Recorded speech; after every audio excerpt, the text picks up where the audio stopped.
और इसी से आप अंदाजा लगाइए कि वहां पे जेके एलफ हो, यासिन मलिक हो, मकबूल भट्ट हो, उनके साथ किन किन का रिश्ता रहा है।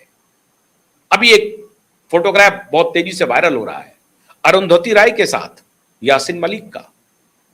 एक और पत्रकार है, हालांकि उन्होंने कहा कि नहीं, हमने तो उस समय में कोशिश की थी कि अलगाववादियों के साथ बातचीत करके कश्मीर की समस्या का समाधान करें।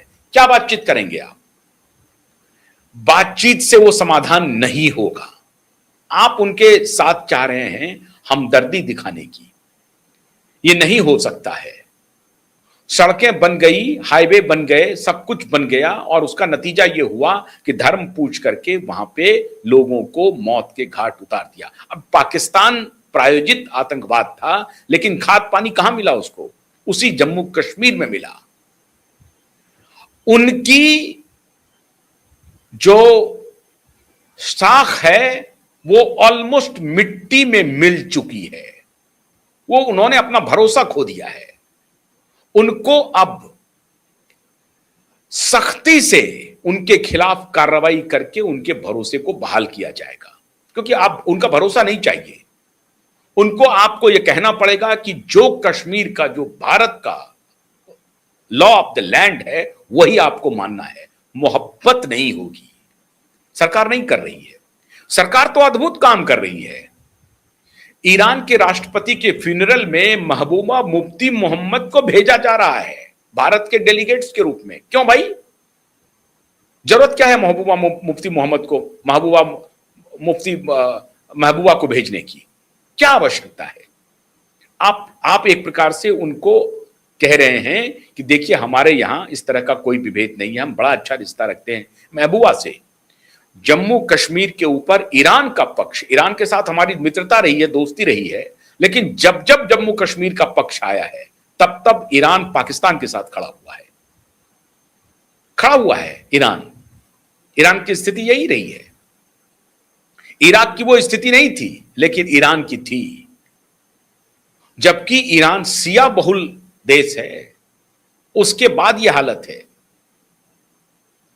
लेकिन अब स्थिति, भारत इस बात को समझ रहा है, लेकिन भारत की सरकार इस पर अमल नहीं कर रही है। पूरा देश समझ रहा है, सरकार अमल नहीं कर रही है। आप अपने किसी डिप्लोमेट को भेज देते वहां के फ्यूनरल में जाने के लिए, आपने महबूबा को क्यों भेजा? और आपकी आस्था पर भी अब लोग सवाल उठाते हैं, क्योंकि इसी महबूबा के साथ मिलकर के आपने सरकार बनाई, पीडीपी के साथ मिलकर के भारतीय जनता पार्टी सरकार बना चुकी है। वो और बात है, वो कह रहे हैं कि हमने एक रणनीतिक तरीके से सरकार बनाई थी, वहां सब चीजों को समझने के लिए, बूझने के लिए। वो अरे, बिना सरकार में गए भी आप चीजों को समझ सकते थे। और अगर आप नहीं समझ सकते हैं तो आपकी पॉलिटिकल विजडम पर बहुत बड़ा प्रश्न चिन्ह है। अगर आप ये काम नहीं कर पा रहे हैं तो फिर आपकी राजनीतिक सूझबूझ, राजनीतिक समझदारी पर भी सवाल है ना। क्या आप पीडीपी के साथ अलायंस करके स्टेट को समझना चाहते हैं, सरकार को समझना चाहते हैं? सरकार को वैसे भी समझ लीजिए। अब इसके आगे और क्या कुछ बच जाता है? हिलाल अहमद जैसा व्यक्ति किताब लिख रहा है, स्कूल में सप्लाई हो रहा है, और स्कूल में बच्चे पढ़ेंगे कि कश्मीर जो है वो भारत ऑक्यूपाइड कश्मीर है, और जेकेएलएफ के जो संस्थापक थे वो शहीद थे, वो राष्ट्रभक्त थे, जो जम्मू कश्मीर की लड़ाई लड़ रहे थे, और उसको भारतीयों ने मार दिया, इंडियन स्टेट ने मार दिया। इंडियन स्टेट के प्रति उनके मन में क्या जाएगी? अब ये सिर्फ ये यूं ही नहीं लिखी गई है। एक किताब में सिर्फ एक लाइन इसका जिक्र नहीं है, बड़े विस्तार से चर्चा थी इसकी। इसका मतलब है कि सोच समझ करके उन पंक्तियों को लिखा गया, और ये सोच समझ के नहीं, उनका विचार भी यही है। और ये अगर उनका विचार है, इसका मतलब बहुतायत लोगों का विचार है। इसीलिए अगर आप ये सोच रहे हैं कि जम्मू कश्मीर की एक विशेष संप्रदाय की आस्था भारत के राज्य में है, ये बिल्कुल आप इस तरह से समझिए कि आप अगर सोच रहे हैं कि उनके साथ डायलॉग करेंगे, डिस्कोर्स करेंगे, ये मुमकिन नहीं है। अभी फारूक अब्दुल्ला, उमर अब्दुल्ला, उनके पिताजी शेख अब्दुल्ला, ये सब की भाषा अलग रही है। ये इंडिपेंडेंस चाहते हैं, और नेहरू ने वहां के राजा को आंख दिखाने के लिए शेख अब्दुल्ला को खड़ा किया।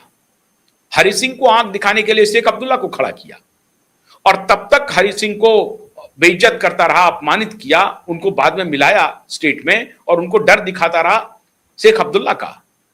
शेख अब्दुल्ला के राइज में नेहरू की बड़ी भूमिका है और वो जिन्ना को भी दिखलाना चाहते थे कि देखो हमारे यहां का जो मुसलमान है वो भारत में कैसे रहना चाहता है।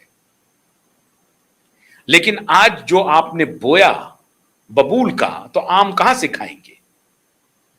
और अभी भी वो उनकी इच्छा है कि कश्मीर जो है ना पाकिस्तान में जाए और ना ही भारत में जाए, एक इंडिपेंडेंट स्टेट बने।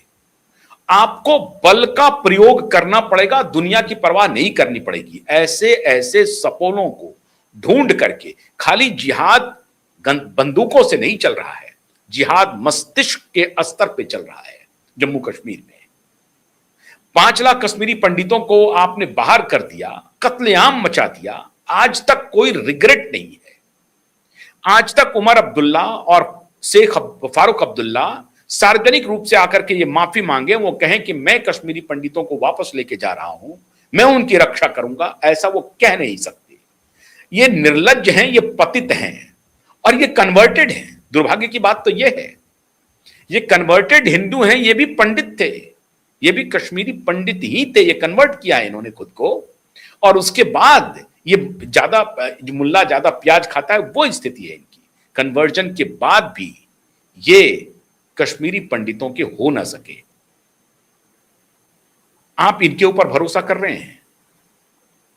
अब वहां पर एलजी ने आदेश दिया, किताब वापसी की, गिरफ्तारी की। हिलाल अहमद का पता नहीं है।